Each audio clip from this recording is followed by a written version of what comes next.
Hi,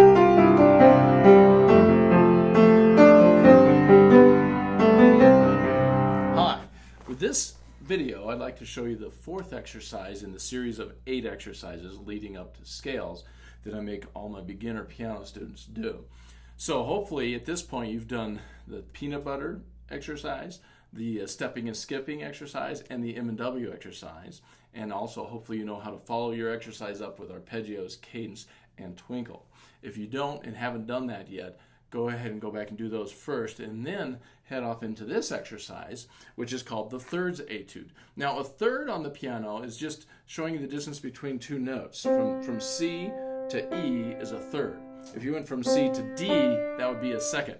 I didn't do a second exercise because it's too ugly. It's kind of an ugly interval. So I started with the thirds, and then the next exercise after this, we'll do the fourths exercise, and then the fifths, and then the sixths. I think I call them the etudes. So third etude, fourth etude, fifth etude, and a sixth etude. Etude is just a fancy word for exercise. Those are intervals, the distances between notes, and the reason these are so important is because as a piano player, you have got to be able to recognize those in your hand, on the keys, and on the music. So, and if you want to look at the music, you can. You don't need to yet. It's not necessary, but if you want to, all the music is listed on the website, truepianolessons.com. Just click on piano exercises. But the whole point is that by going through these exercises, you're going to develop a feel for all these different intervals. So today, let's start with the thirds etude. Make yourself get it up to the tempo, 120 beats per minute per note, so that you can move on to the next one. Don't move on to the next one until you've got the thirds etude, both with the tempo and with the different fingerings I'm going to show you. So, are you ready? Let's give it a try. The thirds etude. Now these next few exercises will all have this same pattern, but I kind of need to show you the first time hands separately, because this time on this exercise both hands are not playing the exact same thing. I'm going to take a third, which is the distance from this note to this note, and I'm going to rock it in this hand like this, back and forth, and in this hand I'm going to play the third two notes at the same time like this. This is the pattern. So this hand plays 4 notes to each two of these. 4 notes to each one. And you hold this like it's a half note, and this are like eighth notes. You would count it like this: 1 and 2 and 3 and 4 and. Now I want you to notice that I use the same 2 fingers in both hands. There are 3 different fingerings for this. I'm going to show you the first one with the pattern, and then I'll show you the other 2 where I don't need to play the whole pattern for you. But the first fingering that I like my students to use is number 1 and number 3. So number 1 and 3 in both hands. Here's the whole exercise. Well, actually, I'm going to put this metronome on at 120. The exercise goes like this. Then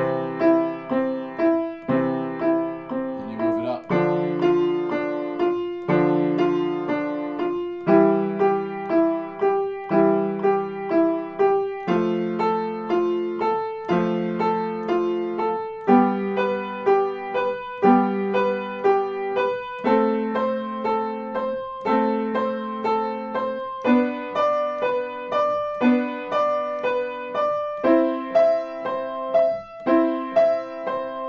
Once you've got to the top like this, you can do one of 2 things. Either you can switch the pattern in the right hand to going down like this, or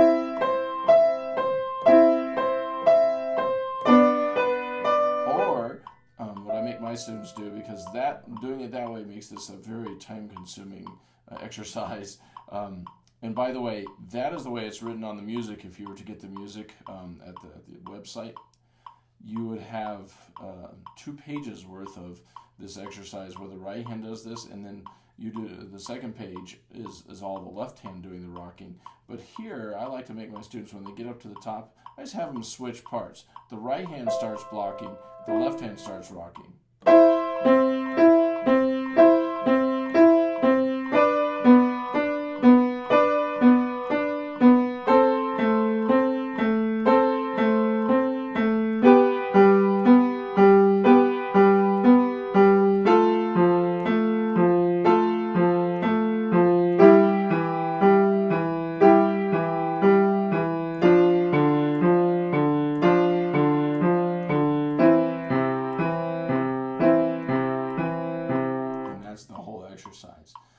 said, if you get the music, you'd find out that you would go all the way up and down with the right hand rocking, and then all the way up and down with the left hand rocking.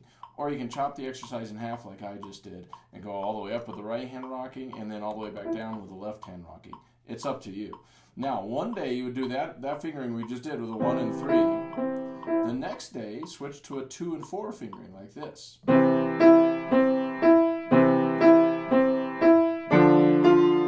so forth. And then the next day, you could switch to a 3 and a 5. Number 3 and 5. Number 3 and 5 in both hands like this.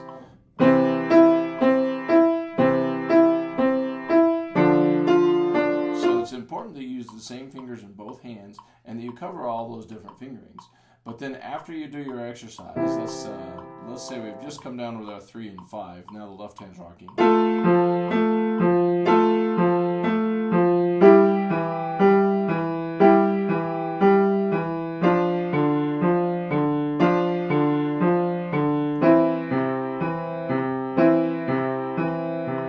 and that's it. Then you do the arpeggios. Starting down here, an octave down from where you just were, the 1 chord.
With both hands. And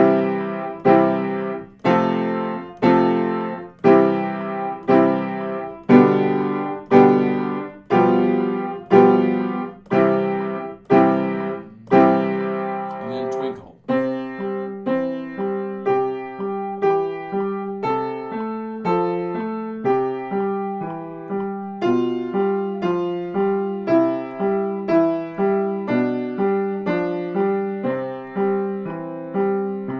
Switch hands.